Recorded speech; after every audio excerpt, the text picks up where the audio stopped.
Assalamualaikum warahmatullahi wabarakatuh. Halo teman-teman semua. Pernahkah kalian membayangkan bagaimana atom-atom di dalam kristal bisa saling terikat kuat tanpa logam atau ion? Nah, jawabannya ada pada ikatan kovalen. Dalam video kali ini, kita akan menjelajahi bagaimana elektron bekerja sama membangun struktur padat yang kokoh seperti intan, gallium arsenida, dan grafit. Yuk kita lihat bagaimana fisika menjelaskan keajaiban ini. Selamat menyaksikan semua. Fisika zat padat mempelajari bagaimana atom-atom berikatan membentuk struktur material yang menentukan kekuatan, konduktivitas, dan sifat optiknya. Salah satu ikatan penting adalah ikatan kovalen, di mana atom-atom berbagai elektron untuk menciptakan padatan kuat seperti intan dan silikon. Memahami ikatan kovalen menjadi kunci yang menjelaskan sifat material modern serta pengembangannya dalam teknologi semikonduktor dan elektronika.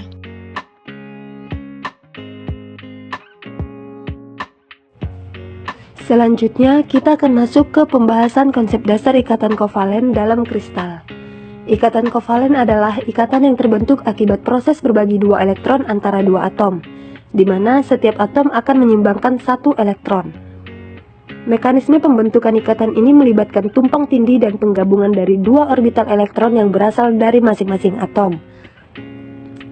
Perbandingan kristal ionik atau logam, yaitu kristal dengan ikatan kovalen, cenderung memiliki struktur yang jauh lebih kompleks. Pada gambar 2.1, bagian orbital tumpang tindih dan berbagi elektron, terlihat dua orbital atom yang saling berpotongan di bagian tengah. Setiap lingkaran menunjukkan daerah keberadaan elektron dari masing-masing atom. Dan bagian tengah yang tumpang tindih, saat itu elektron dari kedua atom berada di daerah yang sama, membentuk ruang bersama, dan daerah di mana kedua atom saling berbagi pasangan elektron dan membentuk ikatan. Titik biru di tengah melambangkan dua elektron bersama yang menjadi pengikat antara kedua inti atom. Nah, dari gambar ini terlihat bahwa ikatan kovalen terbentuk karena tumpang tindih orbital, di mana elektron digunakan bersama untuk menciptakan ikatan yang stabil. Pada gambar 2.2, kurang lebih pengertiannya sama dengan 2.1. Pada gambar 2.2 ini menunjukkan dua atom yang saling berbagi pasangan elektron untuk mencapai kestabilan. Pasangan elektron bersama ini menjadi ikatan kovalen yang menyatukan kedua atom setelah terjadi tumpang tindih orbital. Prinsip ikatan kovalen dalam ikatan kristal. Elektron selalu bergerak dan memiliki arah putaran yang disebut spin. Terdapat dua jenis spin, yaitu spin up dan spin down. Ikatan kovalen sering juga disebut ikatan kuantum, yaitu prinsip pengecualian Pauli, yang menyatakan bahwa tidak ada dua elektron yang dapat menempati titik yang sama dalam ruang pada waktu yang sama dengan arah spin yang sama.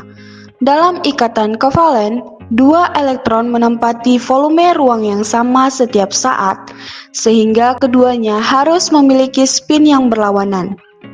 Unsur seperti silikon, karbon, dan germanium membentuk kristal dengan ikatan kovalen.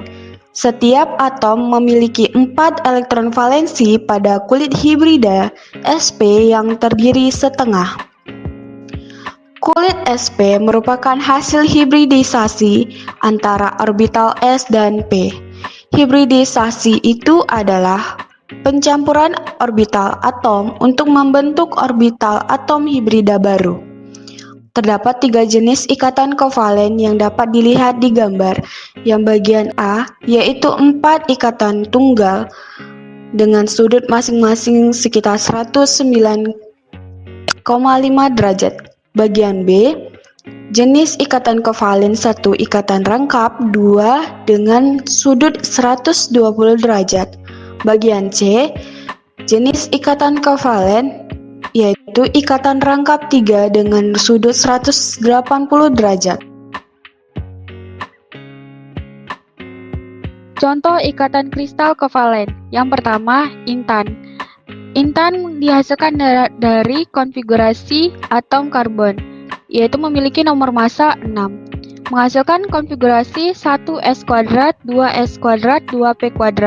Menghasilkan hibridisasinya yaitu 2s², 2p².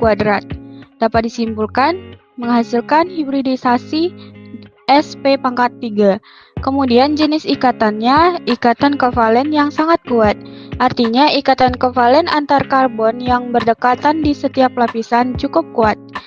Geometri bentuknya yaitu berbentuk tetrahedral dengan sudut sekitar 110 derajat. Dengan panjang ikatan sekitar 154 pektometer atau 154 kali 10⁻⁻12 meter. Dengan energi ikatan karbon itu sekitar 356 kJ per mol. Artinya setiap karbon terikat pada atom lain. Dapat disimpulkan, ikatan kovalen dalam intan itu menghasilkan kisi kristal 3 dimensi yaitu berbentuk tetrahedral yang bersifat stabil dan bentuknya simetri. Yang kedua adalah semikonduktor kristal kovalen biner. Contohnya gallium arsenida atau GaS. Gallium arsenida merupakan salah satu contoh kristal kovalen biner, yaitu kristal yang tersusun dari dua jenis unsur yang berbeda, gallium dan arsenik. Nah, di dalam senyawa ini, atom gallium dan arsenik akan saling berbagi pasangan elektron untuk mencapai kestabilan, sehingga terbentuklah ikatan kovalen yang kuat. Ikatan kovalen ini berbeda dengan ikatan ionik, karena kan ikatan ionik itu yang berpindah elektron dari atom satu ke atom lainnya. Namun, pada GaS, elektron-elektron itu akan dipakai secara bersama-sama oleh kedua atom. Karena itulah, GaS dikategorikan sebagai kristal yang memiliki dominan ikatan kovalen, bukan ionik. Tapi, meskipun terdiri dari dua unsur yang berbeda, GaS ini akan memiliki sifat kovalen karena perbedaan elektronegativitasnya. Apa itu elektronegativitas? Yaitu kemampuan suatu atom untuk menarik elektron dari ke arahnya sendiri di saat membentuk ikatan dengan atom lainnya. Jadi, semakin tinggi elektronegativitasnya, maka atom itu akan semakin kuat menarik elektron di dalam ikatan. Nah, di dalam gallium dan arsenik, nilai elektronegativitasnya itu tidak terlalu besar. Jadi, elektron yang dibagi di antara keduanya itu tetap berada di tengah dan tidak sepenuhnya berpindah. Sehingga, struktur ini yang membuat GaS itu menjadi semikonduktor. Karena elektron di dalamnya itu dapat bergerak cukup bebas ketika diberi energi tambahan, tetapi akan stabil pada kondisi normal. Dalam susunan atomnya, GaS ini memiliki struktur geometri tetrahedral dengan sudut ikatan sekitar 110 derajat. Artinya, setiap atom gallium itu akan berikatan dengan 4 atom arsenik di dalamnya. Nah, susunan seperti ini akan membuat struktur GaS memiliki bentuk ruang 3 dimensi yang teratur dan simetris. Tetrahedral ini merupakan bentuk yang paling stabil untuk atom yang mengalami hibridisasi sp3, karena posisi antara ikatan itu akan berada pada jarak yang sama untuk meminimalkan gaya tolak-menolak antara elektron. Nah, sudut tetrahedral pada GaS ini bisa mirip dengan intan, itu karena kedua atomnya, baik gallium maupun arsenik mengalami hibridisasi sp3. Proses hibridisasi sp3 ini terjadi ketika suatu orbital S dan 3 orbital P dari atom yang bergabung membentuk 4 orbital baru yang mengalami energi dan arah yang sama. Keempat orbital ini kemudian saling tolak-menolak dengan kekuatan yang seimbang, sehingga menghasilkan sudut ideal pada sekitar 110 derajat. Dengan kata lain, meskipun atom gallium dan arsenik memiliki ukuran massa dan atom yang berbeda, arah keempat orbital sp3-nya itu terdistribusi secara simetris dalam ruang 3 dimensi. Hal inilah yang membuat struktur GaS memiliki sudut tetrahedral yang sama pada struktur karbon intan. Letak perbedaannya itu hanya terletak pada panjang dan kekuatan intan. Ikatan GaS itu akan lebih panjang dan sedikit lebih lemah dibandingkan ikatan CC pada intan, karena nilai elektronegativitasnya yang tadi itu menyebabkan pembagian elektron tidak akan sepenuhnya seimbang. Kita lihat pada gambar, pada bulatan kecil yang berwarna hitam itu menggambarkan atom arsenik, sedangkan bulatan lainnya yang berwarna putih itu menggambarkan gallium. Setiap atom gallium akan dihubungkan 4 garis ikatan menuju 4 atom arsenik yang berbeda pada posisi seimbang di sekelilingnya. yang akan membentuk pola tetrahedral 3 dimensi yang sangat teratur. Pola ini akan menunjukkan bahwa di dalam kristal GaAs itu semua ikatan terbentuk di dalam arah yang sama kuatnya. Makanya, sudut antara ikatannya itu tetap pada sekitar 110 derajat, seperti struktur tetrahedral pada umumnya.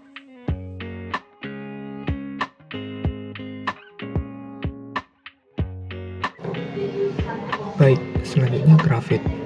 Struktur grafit adalah susunan segitiga ikatan kovalen yang dimana berbentuk hibridisasi sp². Untuk jenis ikatan pada grafit sendiri adalah ikatan kovalen sigma, yang dimana itu adalah ikatan kuat, dan ikatan yang terdelokalisasi. Untuk geometri grafit sendiri adalah trigonal planar, yang memiliki 120 derajat. Hal ini yang memungkinkan atom karbon antar lapisan pada grafit dapat saling bertumpukan. Untuk panjang ikatan pada grafit sendiri adalah 100 ppm dan energi ikatannya adalah 518 kJ per mol untuk ikatan rangkap.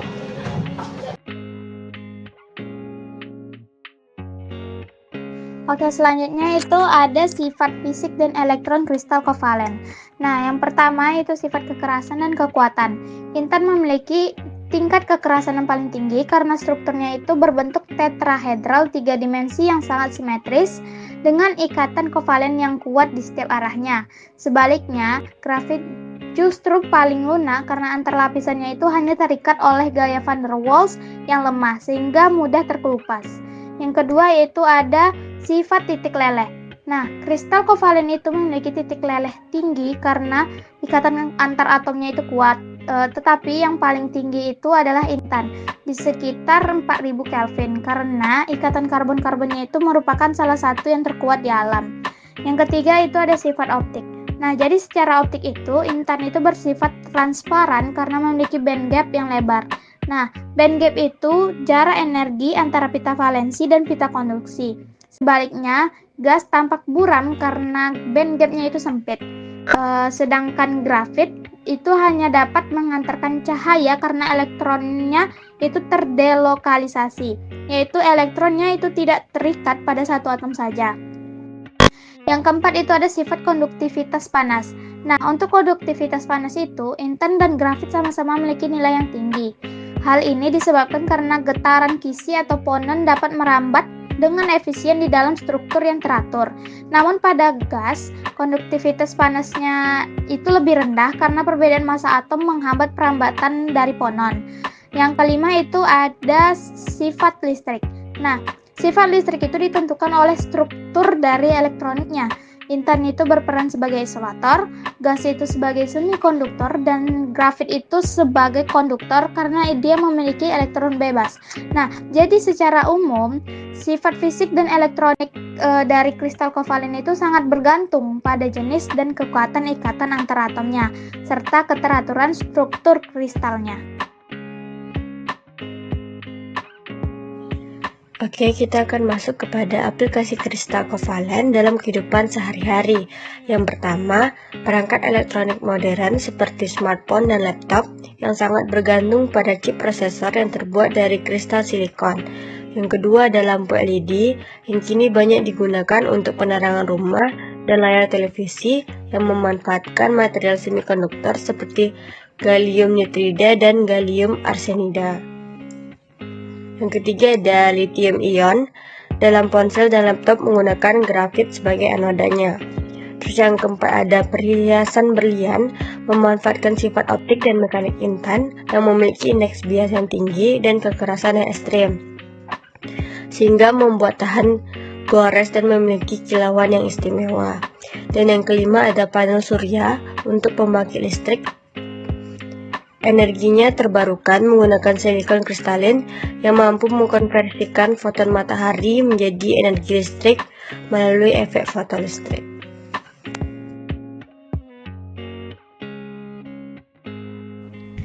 Baiklah, tanpa terasa kita sudah sampai penghujung video.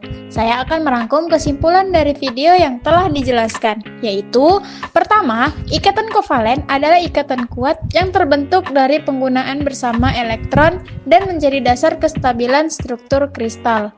Kedua, struktur kristal kovalen bersifat terarah seperti tetrahedral atau planar, sehingga mempengaruhi kekuatan dan bentuk material.